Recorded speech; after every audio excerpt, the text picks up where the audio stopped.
All right, well, it's 6:05, and I want to make sure that we leave enough time for your talk because I am personally fascinated to hear all of the hidden history of Florida, and I know that people will enjoy it.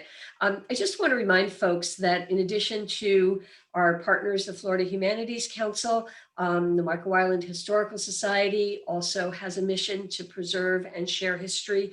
That is what we do. And if you're at all interested in partnering with us on that mission, please visit our website. It's themihs.org, and you'll learn all about us, all about the Marco Island Historical Museum, and ways that you can be a partner with us as well. So with that, I am going to turn it over to Jim.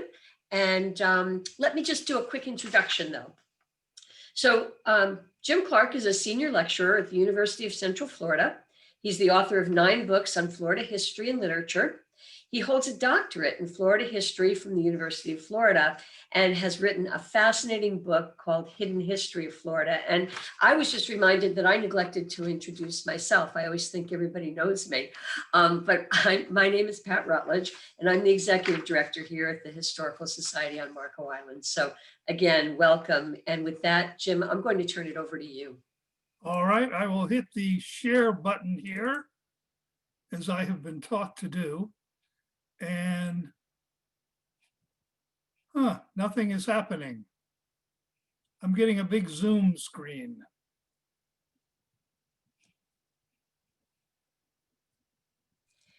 Jim, I can see your first page, which says Hidden History of Florida. Oh, you can? I can. All right, well then I don't need to see it. That's great. All right. Can everybody hear me and everything? And so I will begin. It's tiny. I'm being told it's tiny, but it can be seen. Let me, is that any bigger? We're going to bring our technical expert, Heather, in here, and she's going to point. Yeah, Heather helped me earlier today. Hi, remember that button at the top of the screen for your PowerPoint?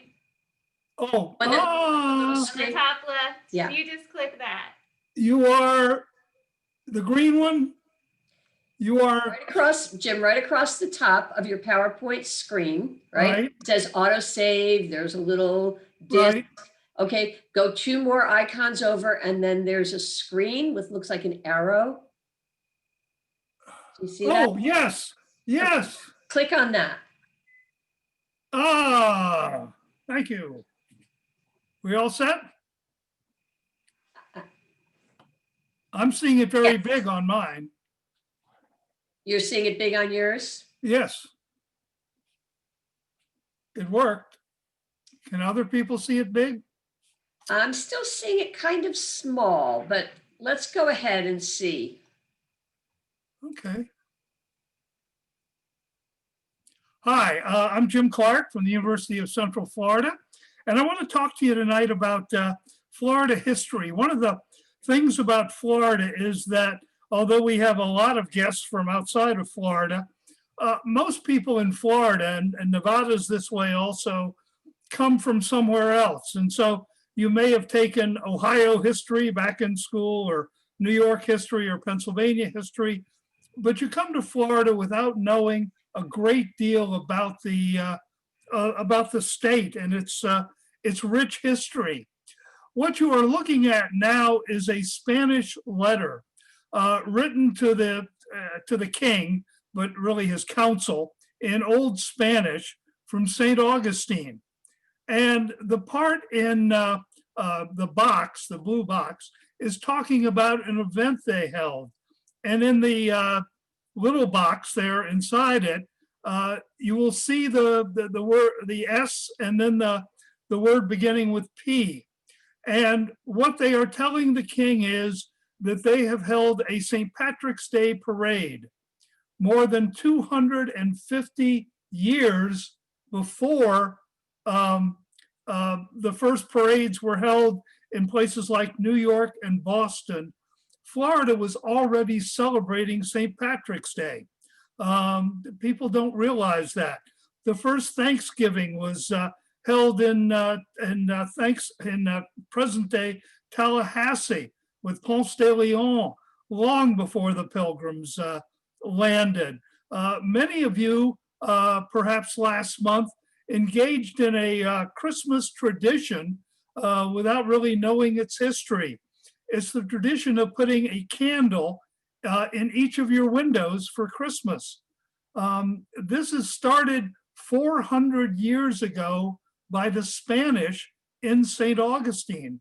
That's where that tradition comes from. The other thing that most people aren't aware of is that although we now celebrate George Washington's birthday in Florida, George Washington hated Florida.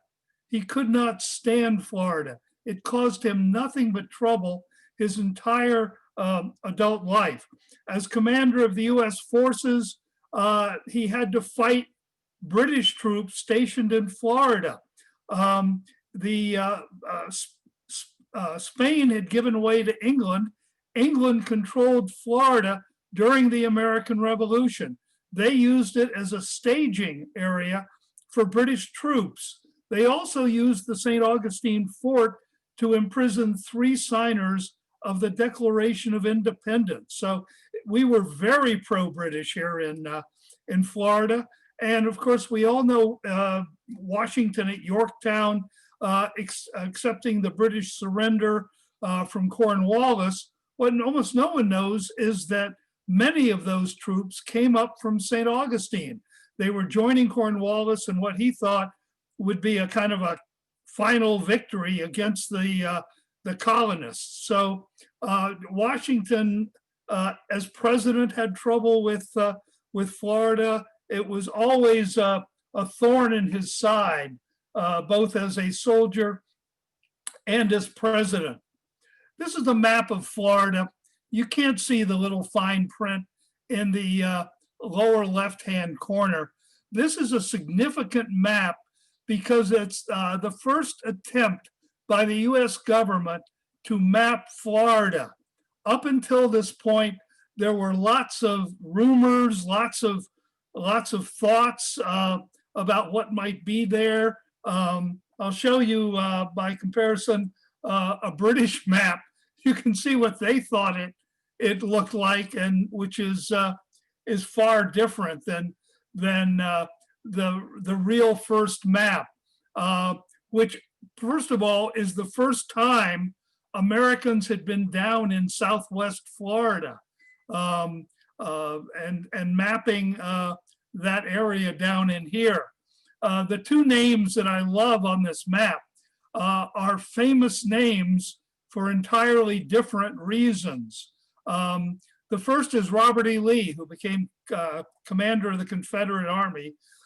Lee was an engineer in the Army before joining the Confederacy, and he was sent to Southwest Florida as the first soldier, and his job was to help map the southern part of Florida.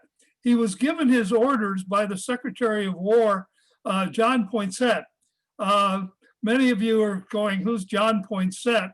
The fact is that we don't know him as Secretary of War.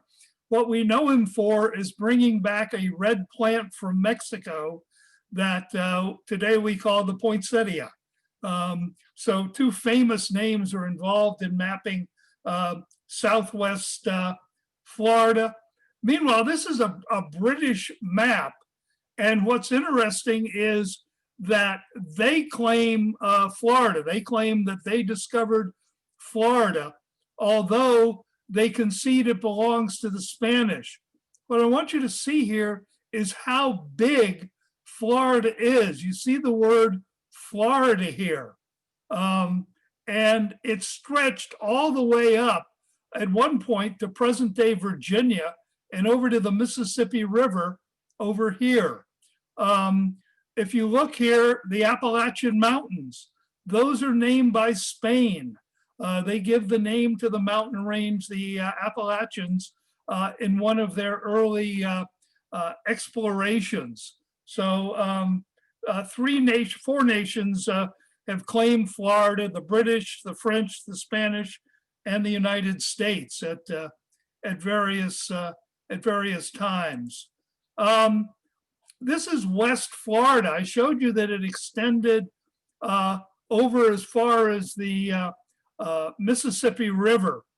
And beginning, once the United States acquires the Louisiana Purchase, they start gobbling up Florida.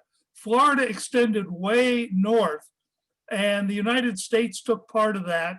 But we still, in West Florida, had this, and it was controlled by Spain.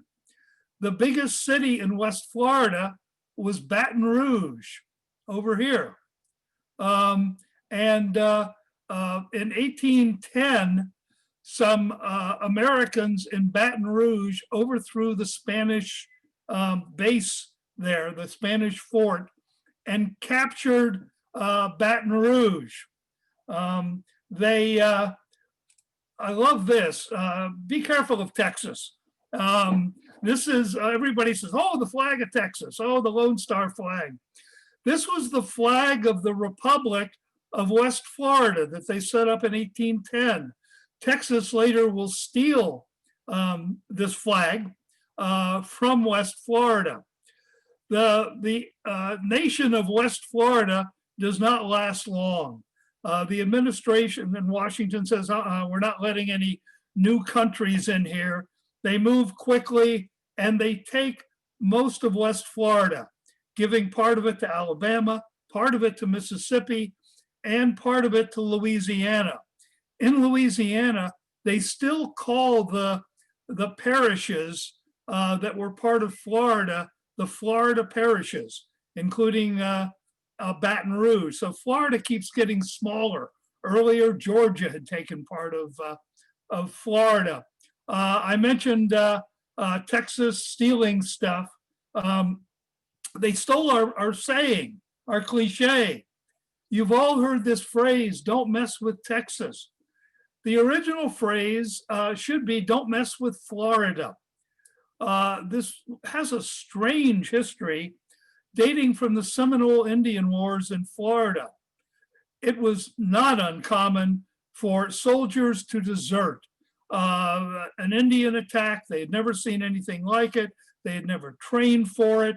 And at the first sign of battle, they often ran away. And because there was nowhere to go in the swamps, they usually came back. And there was no prison or anything, no way to punish them. And so they came up with a creative way. And they snubbed the soldiers who had deserted briefly, many of whom went on to make fine soldiers. And and so they would not eat with them. They made them eat alone off to the side. And in the military, of course, eating is known as mess. And so when a soldier had run away, people would say, do not mess with him. And hence the saying, do not mess with Texas. So a strange kind of way for a saying to get going. It ends up in Texas because some of the generals who fought the Seminoles in Florida went to the Mexican War and used the same punishment in Mexico and the Southwest.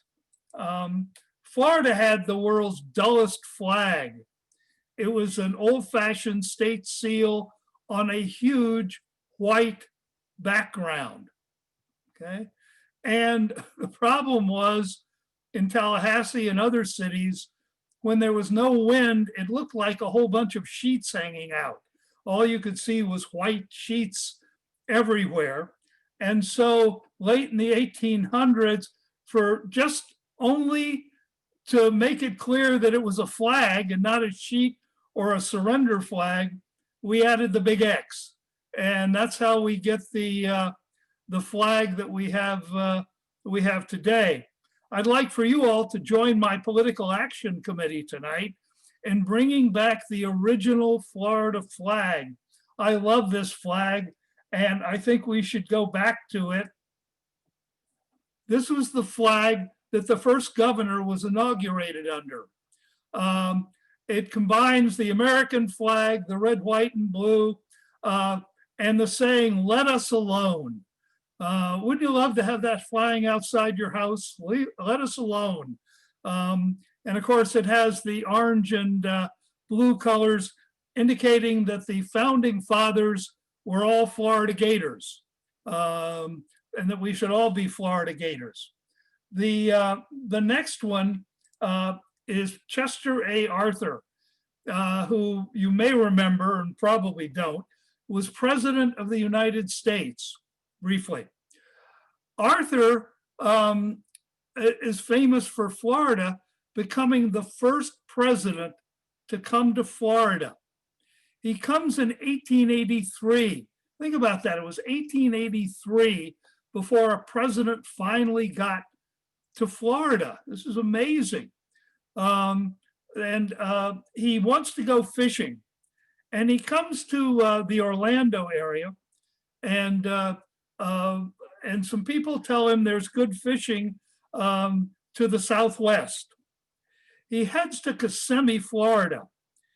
He cannot go south of Kissimmee, Florida. His aides tell him that the president of the United States is not allowed south of Kissimmee because there's no telegraph line, even in 1883. And that means the president would be out of touch with Washington in case of a crisis, so he cannot go further south. He wants to go fishing, but the aides who are supposed to go fishing with him are captivated by a new adventure that they learn about when they get to Kissimmee, and it's shooting alligators on Lake Toho. So most of them say, forget fishing, we can do that in Washington. And they go alligator hunting. He takes off and goes to a little creek near Kissimmee. He pronounces it the greatest place he's ever been. He just cannot gush about this more, talking about the great place he's been and how magical it is. What's amazing is that 80 years later, Walt Disney will come to the same creek, Reedy Creek, pronounce it the greatest thing he's ever seen, and build Walt Disney World on the banks of Reedy Creek. So kind of a strange thing. This is Harry Truman with his daughter and his wife. They are at Key Biscayne. Key West.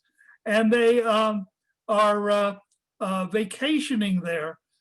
Truman had no money. Truman was perhaps our poorest president. He couldn't afford big vacations. He'd go back to Independence or whatever.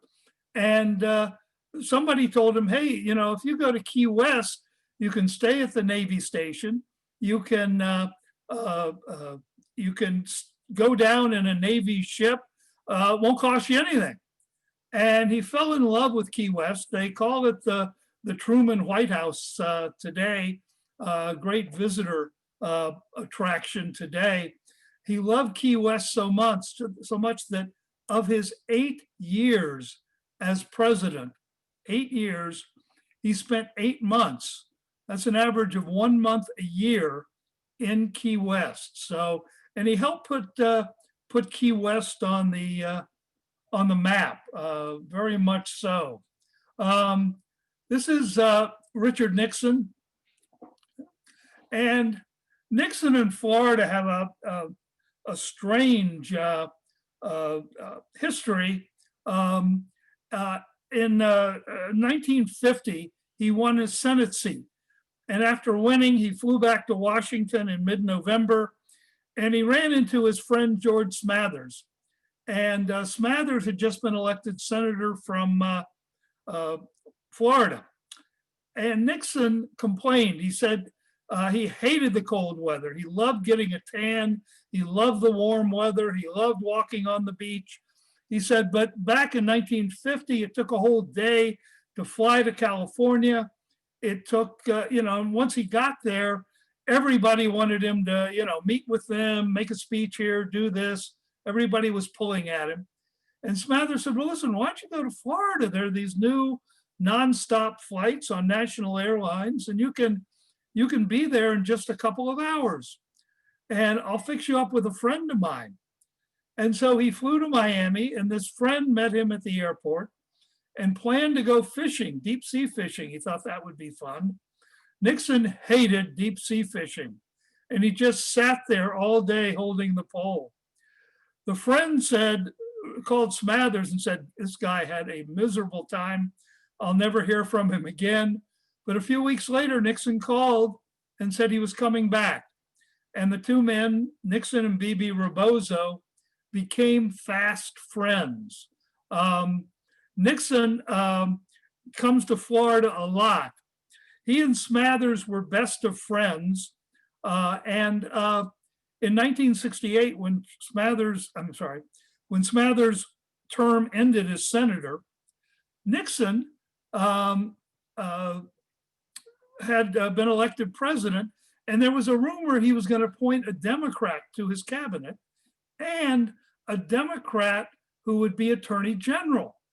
And the speculation was his old friend, George Smathers, who had been an assistant U.S. attorney early in his career. And so the phone call comes from Nixon on the scheduled time and date. And Smathers has assembled his whole family in their living room for the phone call announcing that he's the attorney general. Nixon says, George, I want to ask you a favor. And before Nixon can say anything, Smathers says, anything you want, Mr. President. And Nixon says, well, let me tell you what it is. It doesn't matter, Mr. President, you name it, it's yours. And Nixon again tries. He says, oh, hey, let me tell you, no, I don't, you don't even have to tell me. I'll do anything you want. And Nixon says, okay, I want you to sell me your house in Key Biscayne, which Smathers had planned to retire to. And that became the Nixon White House at Key Biscayne, all during his presidency. And it was there that he got the word that Watergate had taken place. He was in his kitchen Sunday morning when he looked at the front page of the Miami Herald, and there was the story about the Watergate burglars being arrested. All right, Floridians, I want you to put your thinking caps on and tell me who this man is. You all know him. Most of you see him every week. Almost all of you have given him money. Patricia, do you know who it is?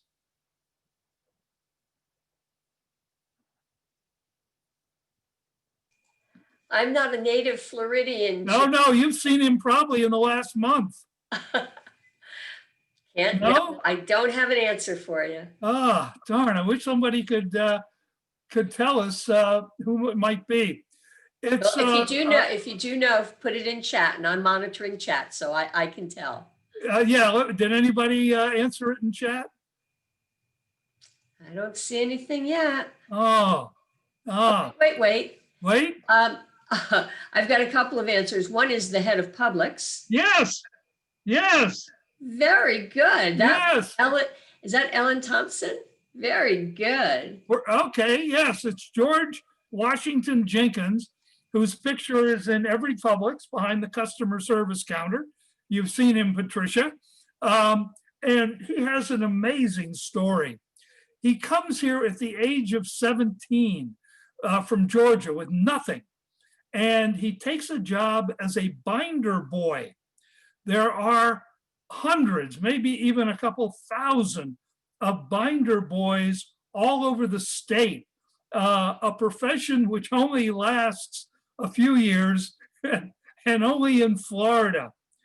Everybody knows what an open house is, right? You know, the realtor sits in the house and people come by the open house.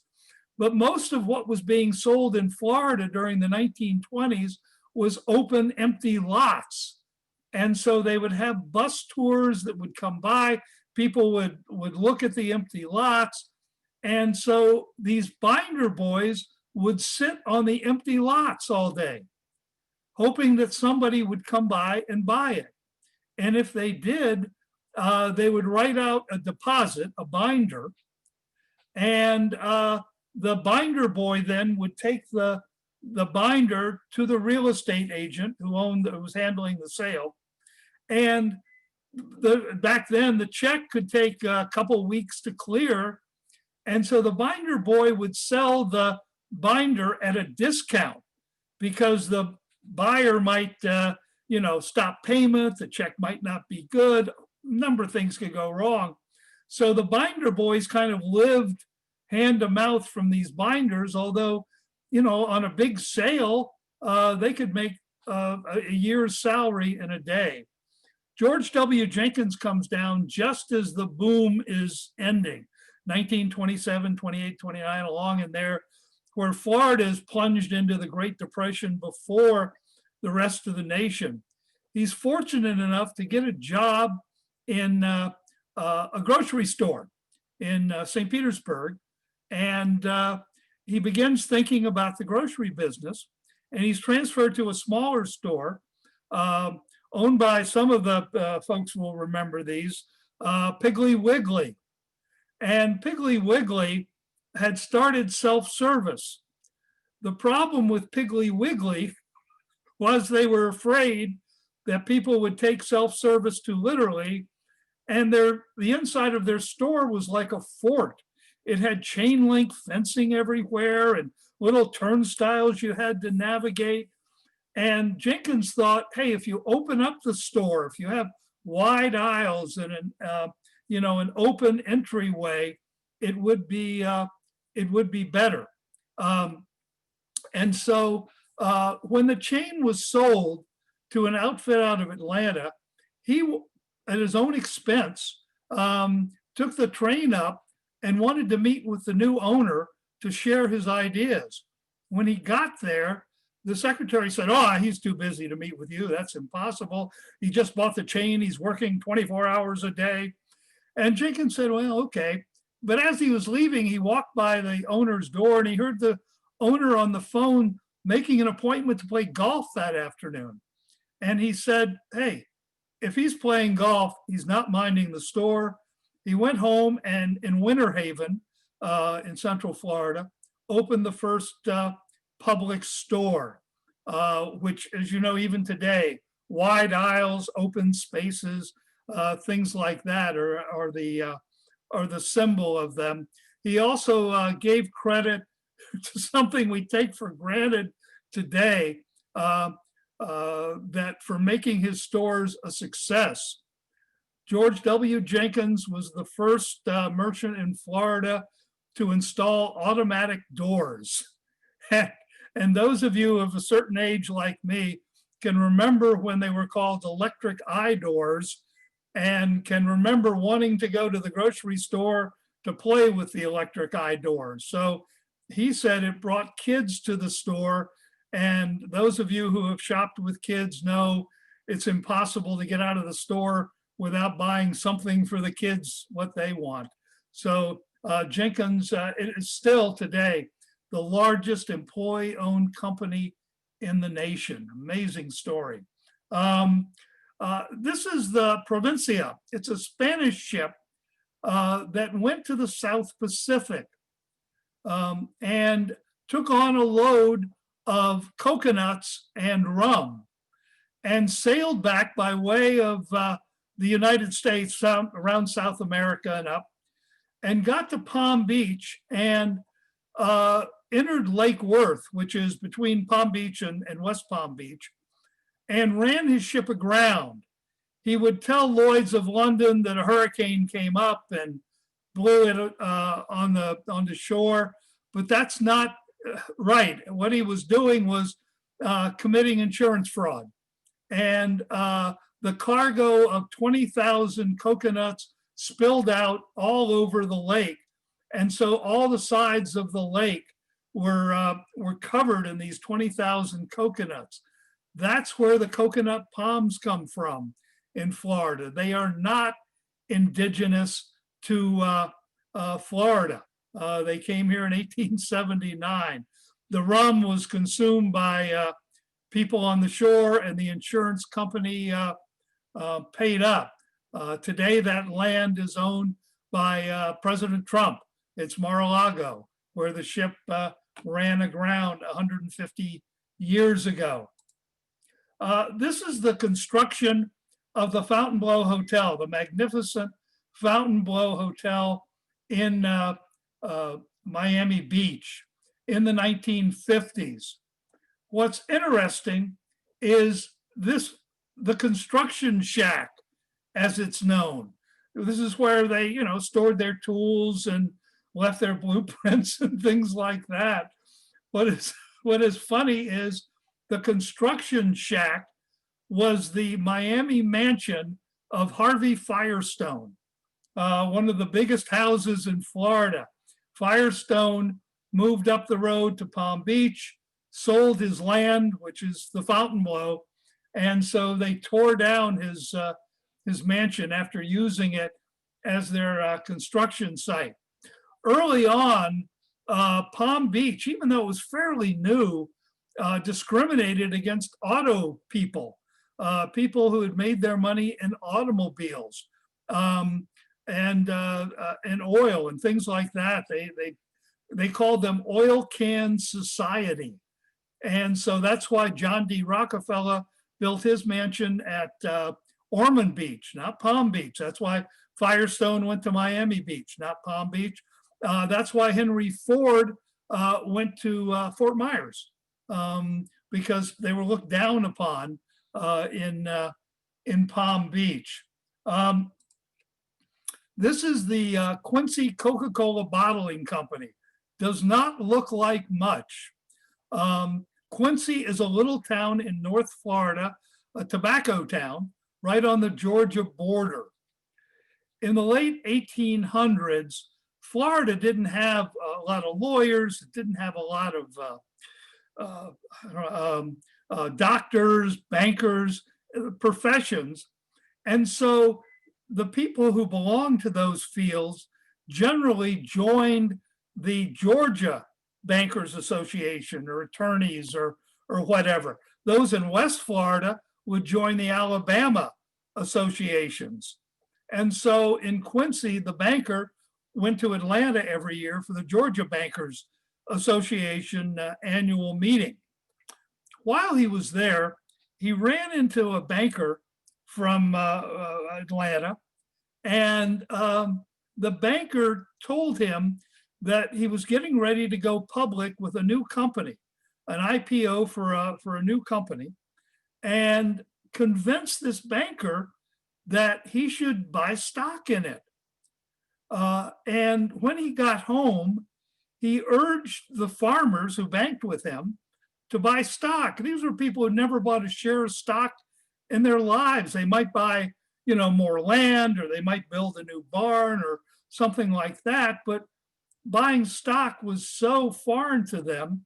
But this man convinced them that this was the way to go, and they trusted him completely. And he bought a large block of stock for these farmers in Quincy. The block of stock in Coke, original Coke stock, bought by the Quincy farmers, became worth $2 billion. And they became known as the Quincy Millionaires. And if you ever see pictures of Quincy, they've restored almost the whole town. They had so much money, everything's been restored. They were so influential that for about 70 years, when Coke held its annual meeting, they would send a courier down to Quincy to drop off annual reports to the Quincy Millionaires. So it's hard to imagine this. By the way, the bank that did this was called Trust Company of Georgia, which is now SunTrust. The banker had two choices. He could either take a fee for issuing this stock, or he could take stock.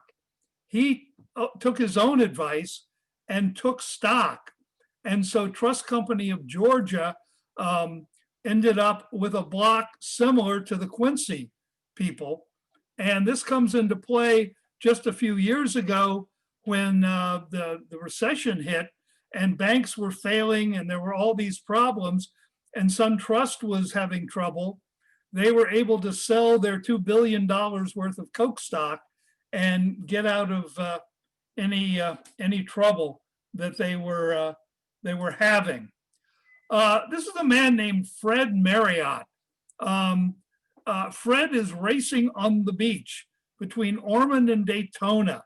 If you've ever wondered where the tradition of driving on the beach comes from, this is it. These were poor people who were building cars themselves, and they would come down to Florida to test out their cars. There were no test tracks back then. Plus, I mentioned that John D. Rockefeller had a mansion in Ormond Beach, which is just north of Daytona. And he and his millionaire friends would come down there for the winter. This is before Palm Beach got going. And so it would attract some of the wealthiest members of society to the hotel owned by his partner, Henry Flagler, who was also one of the wealthiest men in the country. So these drivers had two dreams. One was to test out their car on the flat, empty beach. Secondly, to catch the eye of these wealthy people and perhaps get them to invest in their automobile. And so you had early drivers coming to Florida. What is, I don't know if you can see the bottom of this car, looks a little bit strange. And the reason, and look back here, do you see this? What looks like kind of a tank. This is a steam-powered car. And it reached speeds, at one point, the fastest vehicle in the world, 127 miles per hour. That's where this driving on the beach comes from. That's where in 1947, William France will found NASCAR and start racing. Originally, up until 1957, 58, the races that we know of now, the Daytona 500, all these were actually held on the beach. It wasn't until the late 50s that they opened the track that you all know. This is an ad from 1914 for the first airline in the United States, flying between St. Petersburg and Tampa, over Tampa Bay. There was no bridge at this time, and so you had to go around. It took a day to get from St. Petersburg to Tampa. You had to go way south, way north. It was impossible. So a man named Tony Janus opened the first airliner, and it had 4 flights a day, back and forth. He could only fly one passenger at a time, and it cost $10 for a round trip. And so he launched it during the tourist season and closed it out at the end of the tourist season. He had planned to reopen, but he got a better offer. He thought it was a better offer to go to Russia and train Russian pilots in World War I. And he was killed in one of these flights in Russia. The airline industry still today names its top award for him, the executive or somebody big in the airline industry. The top award is the Janus Award, named for him. A number of airlines started here that are gone. Pan American starts in South Florida with flights from Key West to Havana, flying the mail and later passengers. National Airlines starts in Florida. Eastern Airlines starts in Florida, and eventually, of course, all of them go out of business. This is Thomas Edison, who built a home in Fort Myers because of the bamboo, which I know sounds strange. Eventually, he comes up with the carbon filament for the light bulb. But lots of people had experimented with different filaments. What could you put inside a light bulb that would keep it lit for a while? And one of the more successful things was bamboo. And Fort Myers had lots of bamboo. And so he built a home there and used bamboo in in his research. His friend, his good friend, Henry Ford, bought the house next to Edison's, and they were fast friends. I often wondered, he loved to go, both of them loved to go camping. What an amazing group. 4 men going out and sharing a tent. It was Thomas Edison, Henry Ford, Harvey Firestone, and Herbert Hoover. Can you imagine going camping with those 4 people? I want you to notice the tires on his car. Henry Ford built this car especially for Thomas Edison. The tires are wide track. They are wider than normal to help navigate the terrible Florida roads. It is Edison and Ford who mount the campaign to build what we know today as the Tamiami Trail.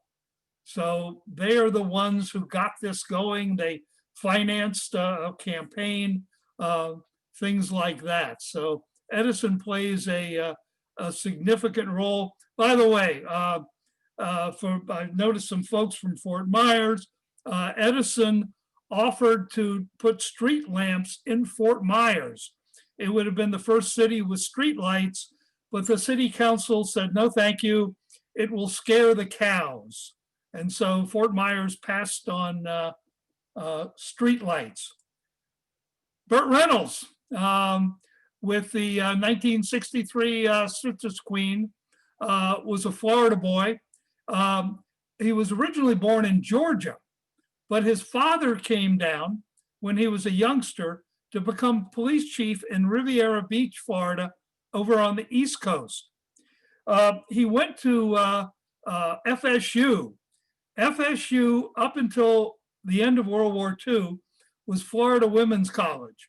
At the end of World War II, the returning GIs flooded American colleges, and FSU began admitting men. They began a football team in the 50s, and Burt Reynolds was one of the early players. He was very talented and dreamed of a career in the NFL. He hurt his knee badly, and his football career came to a sad end. He could not play football. Because some of the football players were not great academically, they signed them up for some easy courses at FSU. And one of the easy courses he took was acting. He took a drama course, and the teacher said he was pretty good, gave his name to someone in New York, and his career began. By the way, the season has ended, but many of you are very familiar with his teammate, Lee Corso, who is on ESPN still doing game day and making predictions. This is Walt Disney. Hard to recognize. He is with his mother, and few people realize the connection between Disney and Florida. His parents came here in the 1800s, and they settled north of Orlando in what's now Lake County. At the time, it was part of Orange County, where Orlando is. And they tried to make a go of it. There were 2 sets. Both of his grandparents came here. And the father was in love with the daughter. And they tried to make a go of it. In fact, they operated a hotel for a while and it went bankrupt. They did a bunch of things, could not make it. And so they ended up going back north, giving up on Florida. Before they left, however, the son and the daughter got married. And Lake County was so new and had so few people that Walt Disney's parents were the first couple married in Lake County. Walt, of course, was born outside of Florida, but he would come here to stay with his cousins, and he knew Florida well. And from the moment Disneyland opened in California, only 2% of the people coming to Disneyland were coming from west of the Mississippi. He saw an opportunity. He looked at a number of places, St. Louis. He looked at Niagara Falls, hard to imagine today, Washington, outside of Washington, Palm Beach, outside of Palm Beach, and land owned by MacArthur Dairy, and finally settled on 3 sites: the Bradenton area, Daytona Beach area. I'm sorry, 4 sites: Daytona Beach area, Bradenton area, Orlando area, and Ocala area. He dismissed Bradenton and Daytona Beach because he said he did not want to compete with a free attraction, meaning the beach. He didn't want people saying, hey, should we go to the beach for free or spend our money and go to Disney World? And it came down to Ocala and Orlando. He flies into Tampa secretly on Arthur Godfrey's airplane, borrowed it, again, this secrecy business. And he drives up to Ocala. He had been there many times as a child. They look at land, they find some good land. And he drives back to Tampa. The next day, he doesn't have time to drive to Orlando, so they fly over Orlando. And he looks down, sees the intersection of I-4, the interstate, and the Florida Turnpike, and says, that's it.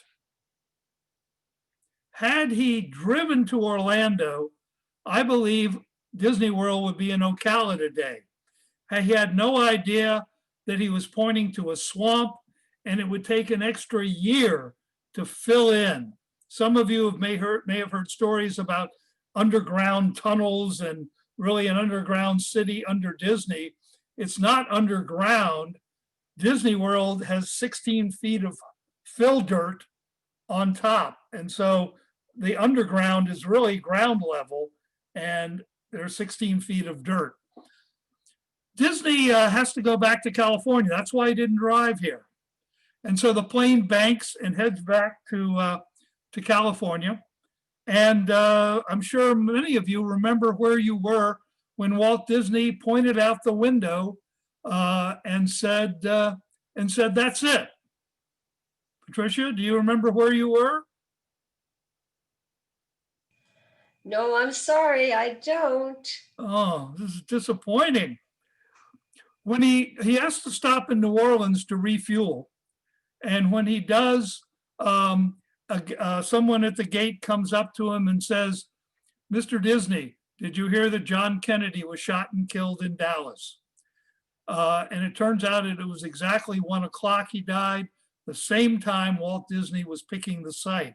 So an event that changes the world's history changes Florida's history also, the coming of Disney World. And they make the announcement here in Orlando, building Disney World. This is downtown Miami in 1896.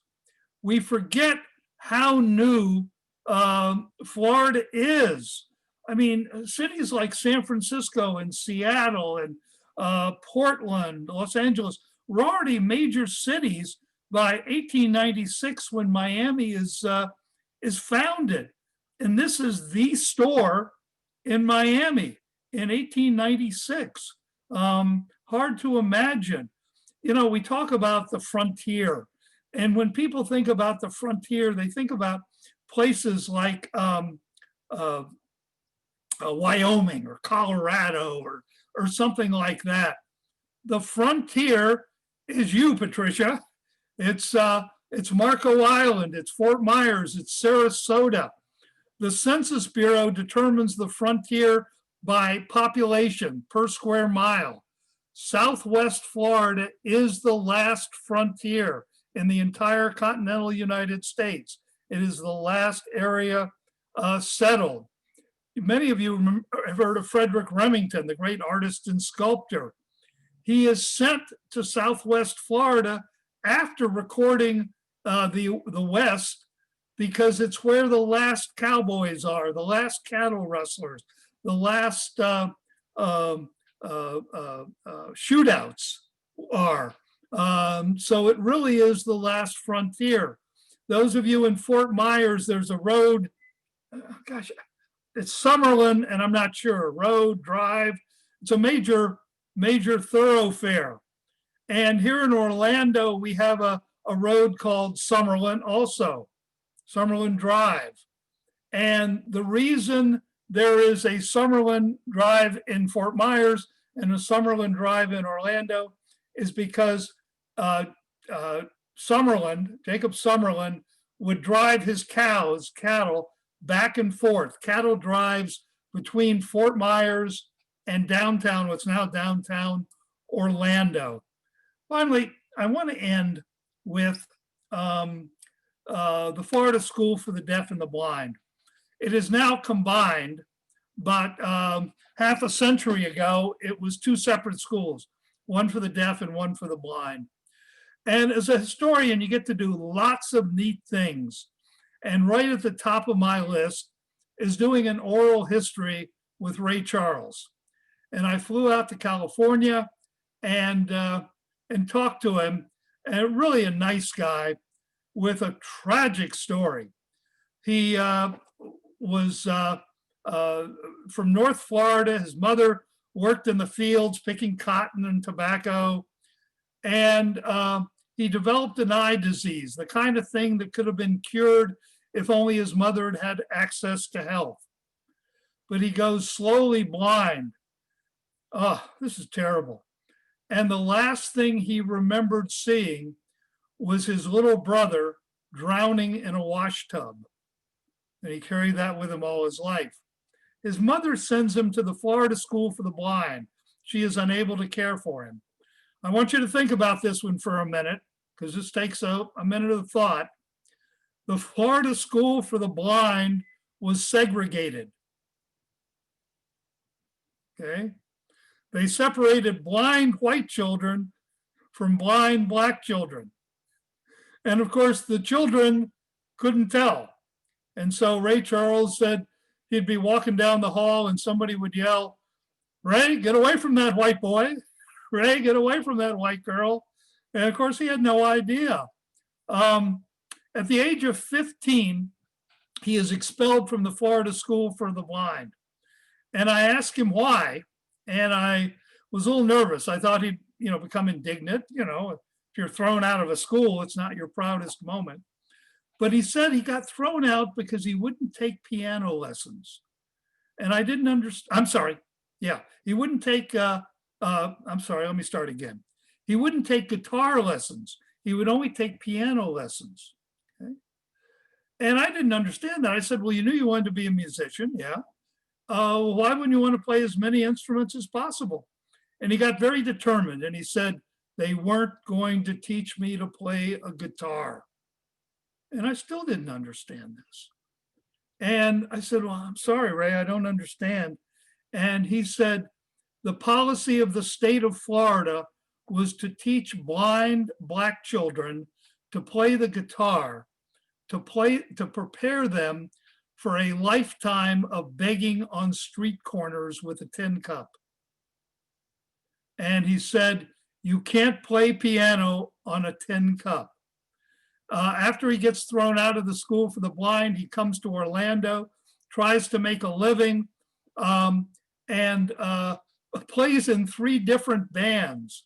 He plays for a band in the black areas, the segregated nightclubs, and he plays for a predominantly white band for Sunday tea socials, and he played in a country western band in Kissimmee known as the Florida Playboys, all trying to make ends meet. I asked him what it was like playing in these clubs. Some of these clubs were really rough. He said that when he got to the club, he'd ask where the window was. And I assumed he meant because they got smoky and stuff. He'd push the piano over near the window, open the window, and sit by the window. And I said, oh, because it got smoky. And he said, no, because fights always broke out and people threw beer bottles. And when that happened, I would jump out the window. At that point, his manager interrupted him and said, Ray, I don't know that story. And, yeah, you do. And they went back and forth eating into my time. And finally the manager said, oh, you can have all the time you want. This is the greatest story I've ever heard. And I said, well, yeah, it's an interesting story. And he said, no, I don't think you understand. When we played Buckingham Palace a few years ago, Ray walked in and said, where's the window?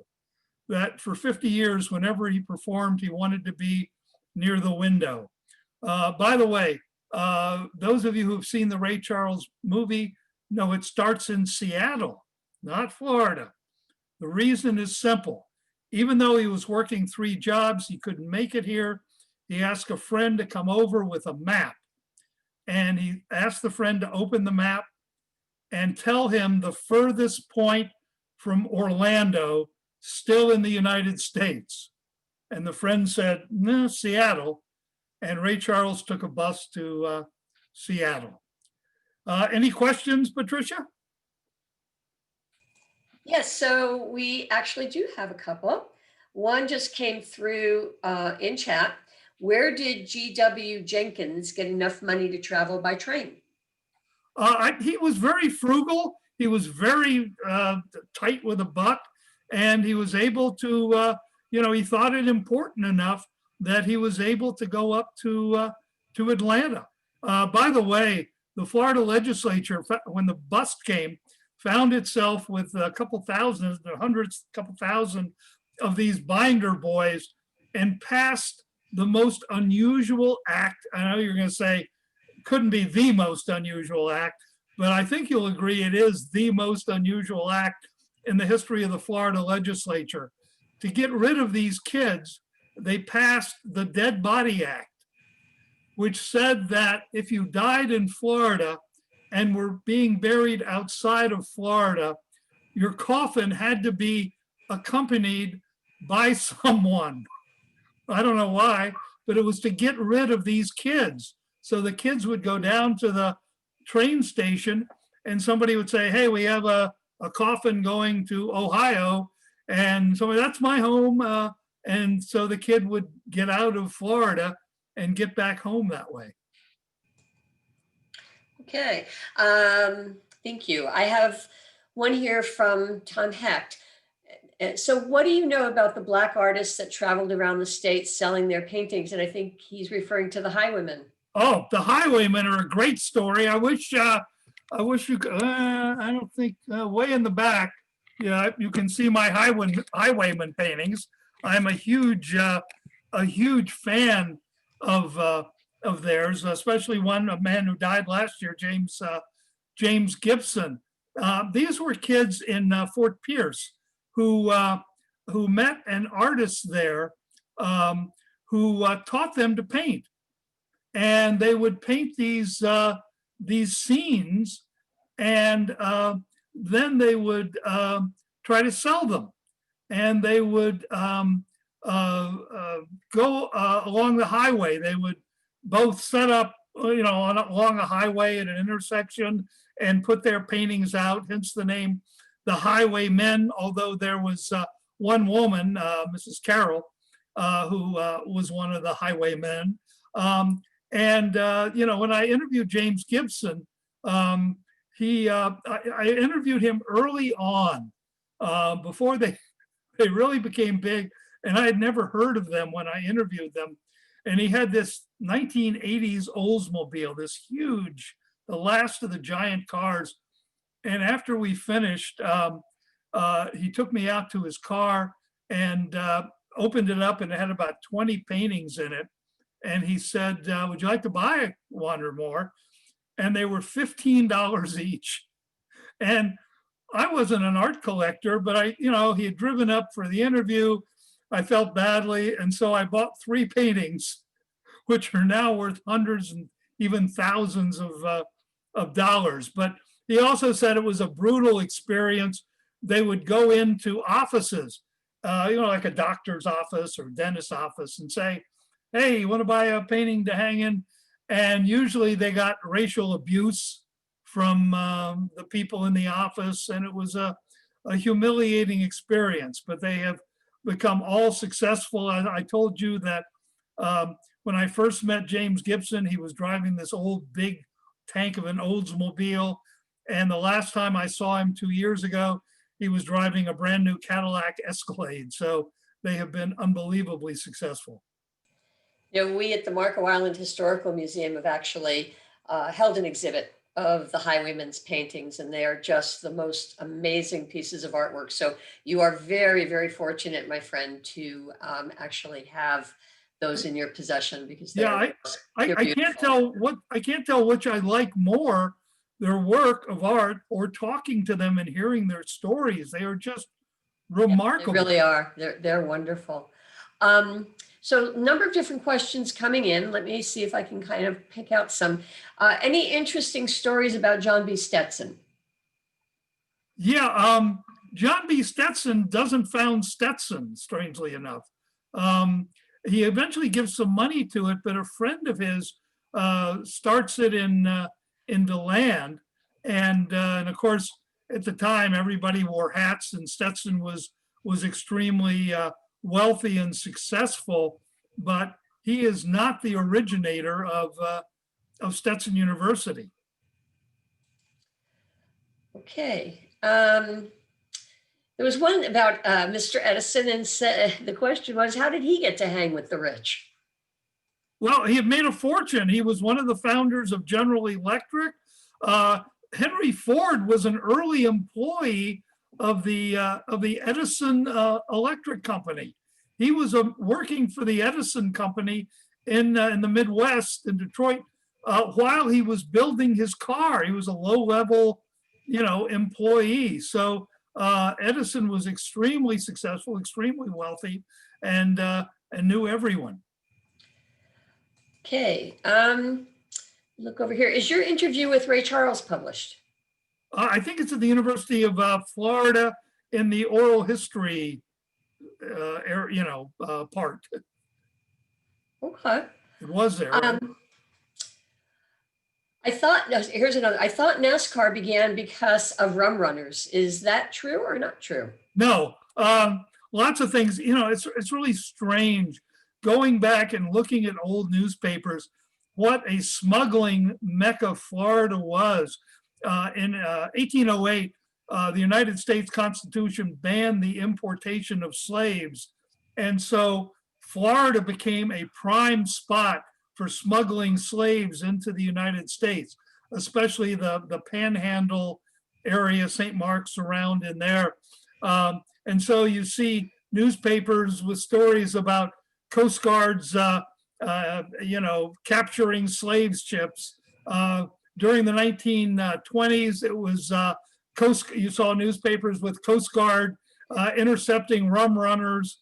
And of course, by the 1970s, it was Coast Guard intercepting drug smugglers. So Florida has always been a dumping ground. They were not importing liquor. It's close. They were making liquor. The early souped up cars were moonshine cars to transport moonshine and to be able to outrun the revenuers. So it wasn't importing, liquor, smuggling it in. It was making it into the 1940s, 1950s. My understanding is that sugar became too expensive for most most of these moonshiners. Okay, we've got time for one or two more. Are you familiar with the Scott Massacre on the Apalachicola River? If so, were there children on board or only soldiers and some women? Always a conflict with reports on this. What's your take? What was the first couple The words? Scott Massacre? Is this the one where the fort blows up? I'm sorry. Yeah, I'm not sure. It says, are you familiar with the Scott Massacre on the Apalachicola River? I'm not aware of the term Scott Massacre. I'm aware of the fort that is blown up when Indians and African Americans, escaped slaves, try to make a stand. There is an attempt to, I don't know if they wanted to start a new nation or, what they eventually had in mind, but they ended up being massacred, as you say.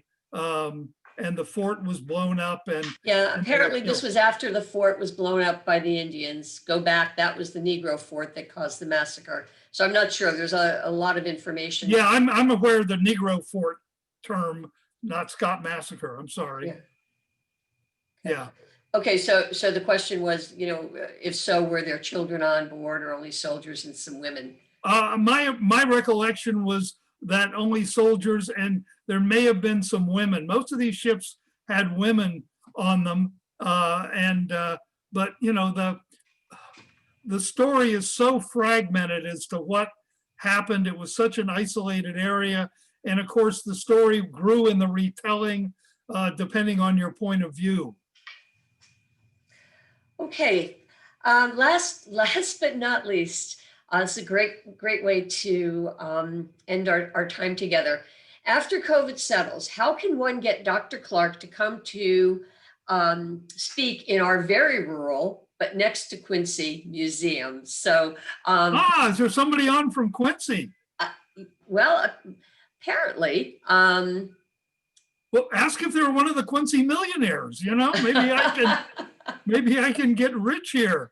maybe you can. Well, I can tell you that we sourced Dr. Clark through the Florida Humanities Council Speakers Bureau, and they have many excellent speakers that you can communicate with and hopefully arrange to have them come and speak with you either live, as Dr. Clark did for us 8 years ago to a sold out house, or virtually. So I would suggest going to the Florida Humanities Council website, and he will be there among many others. I just want to take a moment to thank Dr. Clark. This was, I know we had a little bit of struggle with the slides, and I apologize for that. But if you just sat back and listened to him tell the stories, sir, you are one of the best storytellers I've ever had the privilege to listen to. So on behalf of the Marco Island Historical Society, I thank you. Patricia, one thing for anybody interested, the Florida Humanities Council pays the speaker.